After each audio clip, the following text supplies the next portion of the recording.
Halo pendengar, selamat datang di podcast Di Balik Layar bareng aku Rena. Nah, di podcast episode kali ini kita akan membahas tentang ancaman dan juga krisis reputasi media di era digital. Yang mana yang kita ketahui ya bahwa di era digital ini media itu bukan hanya menyampaikan informasi, tapi juga menghadapi ancaman serius terhadap reputasinya. Nah, hari ini kita akan membahas ancaman dan juga krisis dari reputasi media bersama 3 narasumber saya dengan tentunya latar belakang yang berbeda-beda. Nah, kali ini, saya mau memperkenalkan dulu satu persatu narasumbernya ya, dimulai dari teman saya yang sebelah kiri, ada Moza Patira, silakan perkenalkan diri. Perkenalkan nama saya Fatira. Dan kemudian ada narasumber saya yang di sebelah sini, Husnul Khotimah. Halo, saya Husnul Khotimah. Kemudian yang ketiga ada teman saya satu lagi. Halo, saya Aini Rotan Habibah. Baik. Langsung aja ya kita ke materinya. Nah untuk, segmen pertama ini saya mau nanya nih sama Husnul Khotimah mengenai apa sih ancaman terbesar yang dihadapi media saat ini sebagai Husnul Khotimah ini selaku dari narasumber?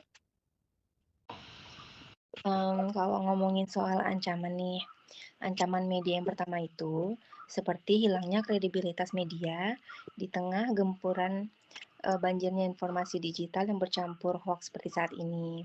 Kemudian ada juga tekanan ekonomi digital yang mendorong media itu untuk harus bersaing dengan konten yang cepat, murah, dan sensasional.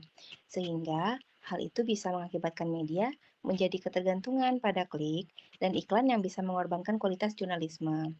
Kalau tidak hati-hati, media bisa tergoda ikut-ikutan demi klik, tapi malah mengorbankan kualitas dan kepercayaan publik. Gitu, Rena. Wah, begitu ya. Baik, kemudian, pertanyaan selanjutnya nih untuk narasumber saya Moza Patira. Mengapa kepercayaan publik terhadap media itu cenderung menurun ya, Moza? Eh, Menurut aku, kepercayaan publik terhadap media itu cenderung menurun karena media semakin dipersepsikan tidak independen, bias kepentingan politik atau ekonomi, dan lebih mengejar kecepatan serta sensasi dibandingkan akurasi.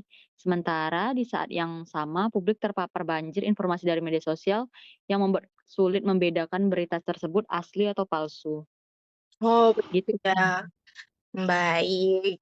Pantesan ya kita jadi kalau, baca berita di handphone itu bingung juga kan ini hoaks atau asli, ya nggak sih, Moza? Benar. Oke, selanjutnya pertanyaan ketiga nih untuk narasumber saya yang terakhir ada maaf ada Ainun Rotan Habibah. Ini aku mau nanya mengenai bagaimana sih hoaks dan juga framing negatif itu memicu krisis dari reputasi media? Baik, hoax dan framing negatif memicu krisis reputasi media dikarenakan kesalahan informasi atau sudut pandang yang tidak akurat dan tidak netral. Sehingga sekali kepercayaan publik terganggu, legitimasi dan kualitas media runtuh meskipun klarifikasi dilakukan kemudian. Baik. Nah, dari diskusi ini kita belajar ya bahwa ternyata reputasi media itu adalah aset penting yang ternyata itu mudah runtuh namun sulit untuk dibangun kembali. Nah, tentunya ancaman itu datang dari dalam maupun dari luar ya, teman-teman.